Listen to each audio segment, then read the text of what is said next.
और इधर मैनपुरी में भी आज प्रचार का शोर बंद हो गया, लेकिन असली खेल अब शुरू हुआ है। परसों सुबह से वोटिंग शुरू हो जाएगी, बस कल का दिन बाकी है। टीम योगी इसी लास्ट मोमेंट का इंतजार कर रही थी। अब चुनाव में बूथ मैनेजमेंट से लेकर समीकरण बिठाने का खेल शुरू हो गया है। डिंपल के लिए चुनाव सिंपल नहीं है। मैनपुरी भी कन्नौज और आजमगढ़ बन सकता है। क्या यादव लैंड में इस बार रघुराज शाक्य बीजेपी का झंडा फहरा पाएंगे? रिपोर्ट से समझते हैं।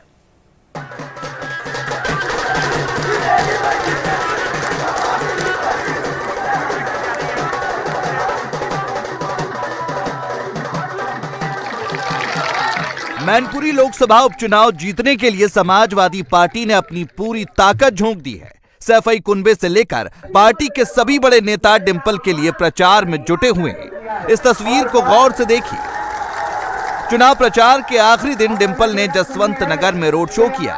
यहां चाचा शिवपाल तो नहीं थे, लेकिन शिवपाल यादव के बेटे आदित्य डिंपल के लिए गली गली वोट मांगते दिखे। यहां रोड में शिवपाल यादव जिंदाबाद के नारे भी लगे।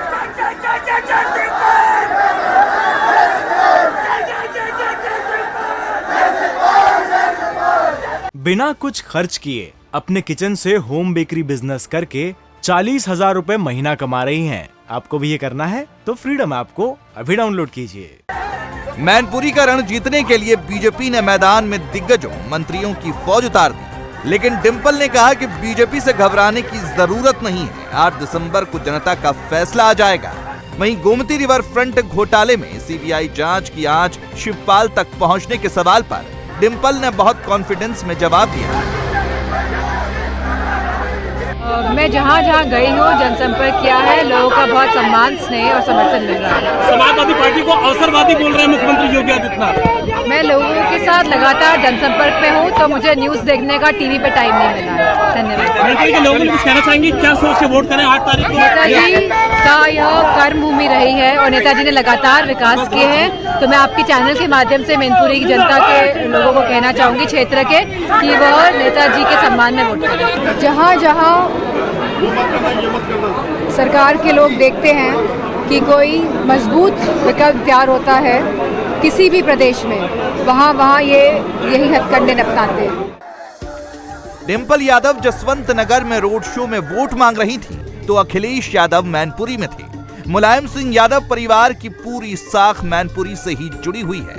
आप इसे ऐसे समझिए कि मुलायम सिंह के निधन के बाद जो चाचा भतीजा एक दूसरे को पॉलिटिकल कॉम्पिटिटर मान रहे थे, वो अब एक ही नाव पर सवार हो गए। चाचा शिवपाल भतीजा भतीजा जप रहे हैं, तो अखिलेश चाचा चाचा की रट लगाए फिर रहे हैं। और हमारे जो मुख्यमंत्री जी क्या सिखा रहे थे हमें? फिजिक्स। बोले हमारे चाचा पेंडुलम है। तो मैंने कहा पेंडुलम हम जानते ही नहीं क्या होता है पेंडुलम। बताओ, कुछ पत्रकार साथी तो जानते होंगे पेंडुलम क्या होता है। और पेंडुलम का सबसे अच्छा उदाहरण गरीब और किसान के लिए है वो जो हम लोग झूला डालते हैं डाल पर। तो झूला सबसे अच्छा उदाहरण है।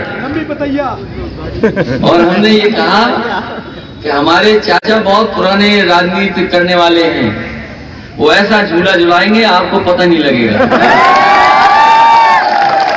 और ये जो शादी कह रहा पतैया, अगर कोई अच्छी पतैया ले तो बताओ, जो नौसिखिया उसमें रोता है कि नहीं रोता है?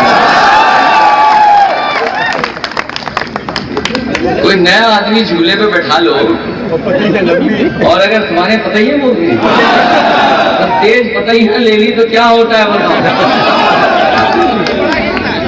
और हमारे मुख्यमंत्री जी कह रहे थे हम फुटबॉल खेल लेते हैं।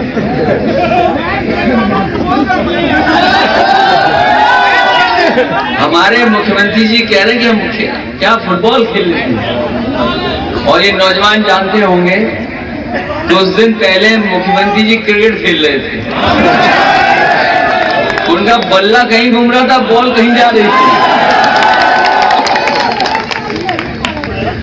ये कह रहे हैं कि बेचारी डिंपल को फंसा दिया। जो उन्हें बात बतानी चाहिए वो नहीं बता के जा रहे।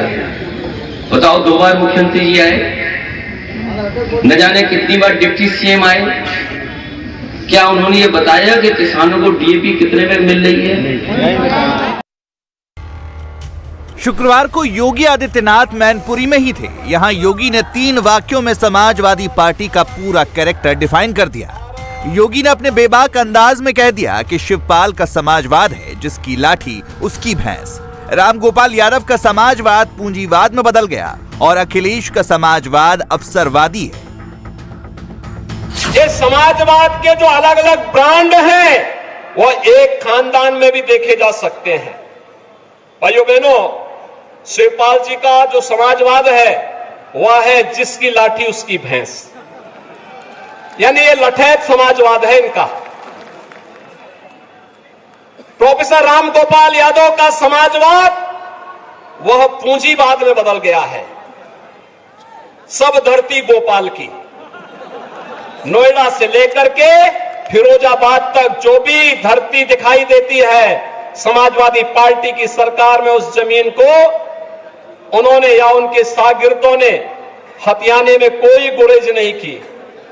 और अखिलेश जी का समाजवाद अवसरवादी समाजवाद है।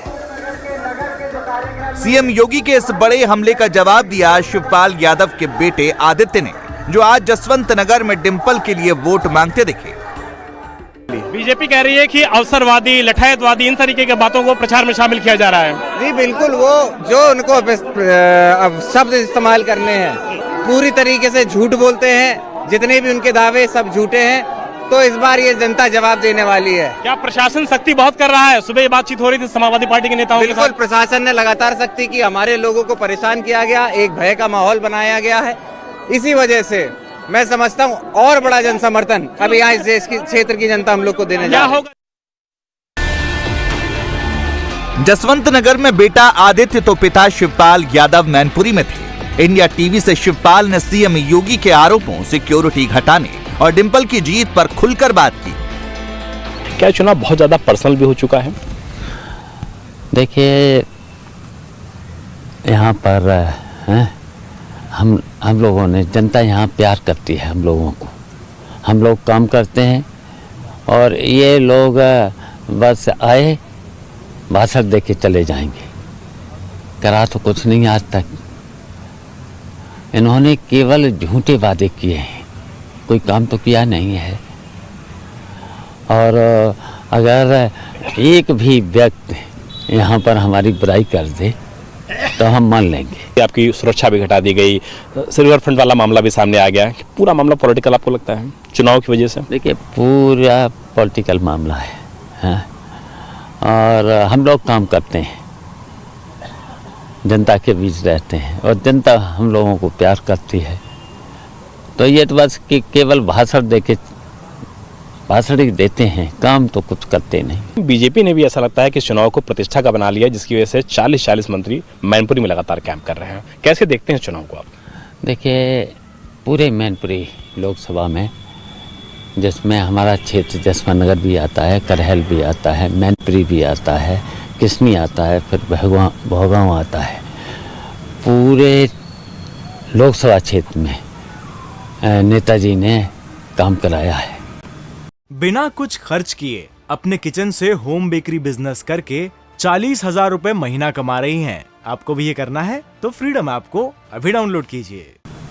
और जो चौड़ी चौड़ी सड़कें हैं जिन पर ये घूम रहे हैं, आप बता रहे हैं 40 लोग घूम रहे हैं, तो उन्हीं सड़कों पर चल रहे हैं। जीत का आंकड़ा आपका क्या रहने वाला है?